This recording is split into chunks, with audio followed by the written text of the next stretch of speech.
Habari za baraka kutoka kwa Genesis to Revelation na 17:16 Act 12. Leo tunasoma kuhusu moja ya hadithi zenye huzuni zaidi katika Biblia, jinsi familia moja ilivyogawanyika kwa sababu ya udanganyifu na tamaa. Katika Mwanzo 27, tunaona Yakobo akiiba baraka ya kaka yake mkubwa Esau kwa kutumia udanganyifu mkubwa. Lakini hata katika hadithi hii ya huzuni, tunaona mkono wa Mungu ukiendelea kufanya kazi, akitimiza yale aliyokuwa ameyasema tangu awali. Tuombe ili Mungu atuongoe kwa ukweli katika somo hili. Hebu tusikize neno la Mungu kutoka Mwanzo 27. Ikawa Isaki alipokuwa mzee, macho yake yakawa hayana nguvu wala hakuona. Akamwita Esau mwanawe mkubwa, akamwambia, mwanangu. Naye akamjibu, mimi hapa. Akasema, tazama, mimi ni mzee, sijui siku yangu ya kufa. Basi sasa chukua silaha zako, podo lako na upinde wako, uende shambani ukaniwindie mawindo. Unitengenezee chakula kitamu, kama vile ninavyopenda, uniletee nile, ili roho yangu ikubariki kabla sijafa. Rebeka alisikia Isaki alipokuwa akimwambia Esau mwanawe maneno hayo. Lakini Rebeka alikuwa na mpango mwingine, mpango wa udanganyifu ambao utagawanya familia hii milele.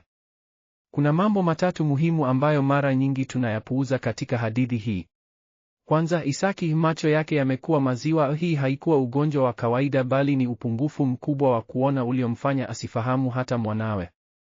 Pili, Rebeka alisikia. Hii inaonyesha alikuwa akifuatilia kwa makusudi mazungumzo ya mumewe, si bahati mbaya.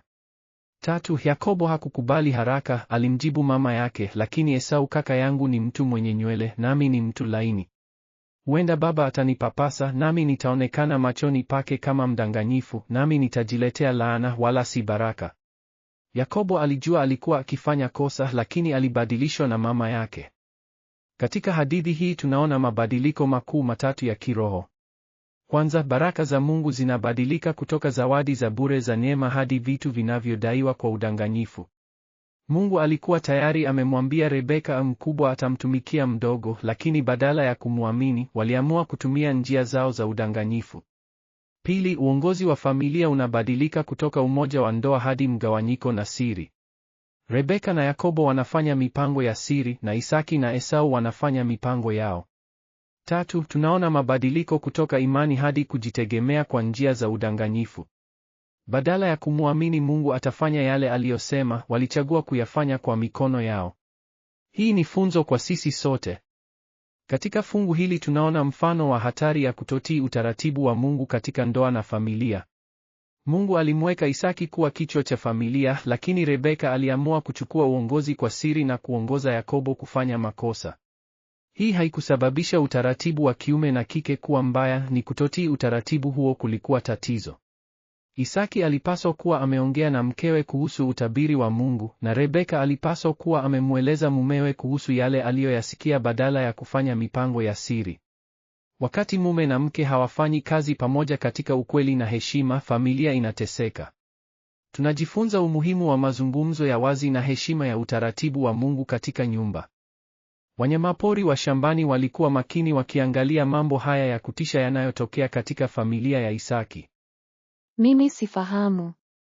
Mungu aliwapa familia hii baraka nyingi kuliko wanyamapori wote, lakini wanatumia hao ya kudanganya badala ya kutenda haki. Ninaona kutoka juu jinsi udanganyifu unavyopasua familia.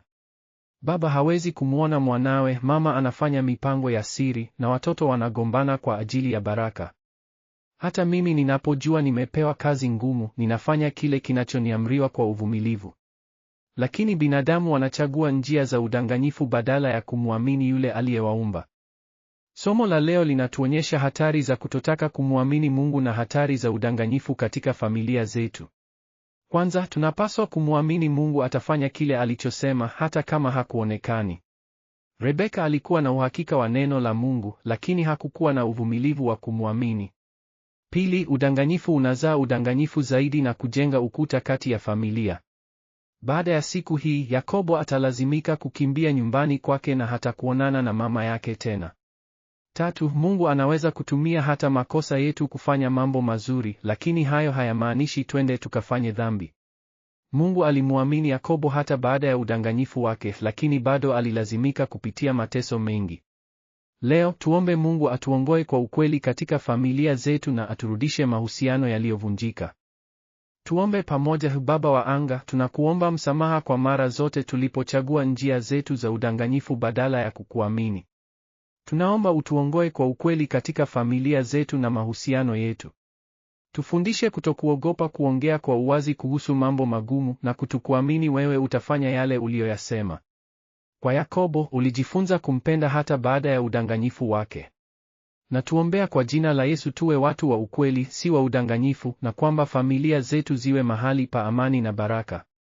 Kwa jina la Yesu tunaomba. Amina. Asante kwa kujiunga nasi katika Genesis to Revelation. Kumbuka, hata wakati wa udanganyifu na makosa, Mungu bado anafanya kazi kuturudisha kwake. Fungeni jibu, shiriki video hii na tuonane katika somo lijalo. Mungu awabariki. Jiandikishe kwa maudhui zaidi ya kusoma Biblia.